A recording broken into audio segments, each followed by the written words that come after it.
Lacey. Ako si Lacey, ang operator ng Giant Machine dito sa Talpet Ojon Mall na may 28 meters na run last week. Printer head area.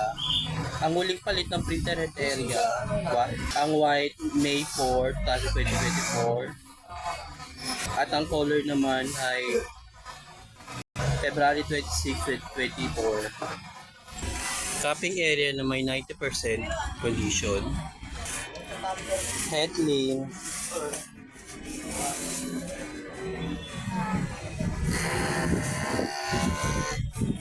Nasa na wiper after headlink. Nozzle test.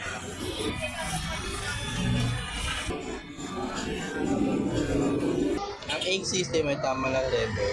Ang waste ang inilis ko kahapon. Yung kahapon. ABR. At ito naman ang ground. Wire. Ito ang news supply ng Team YK. Ito naman ang in-use supply sa CYK at WAP white tsaka powder. Ito ang nagamit ko yung ng WAP white, isang DTF resin powder at isang DTF film. Ito daily output, daily checklist at daily weekly.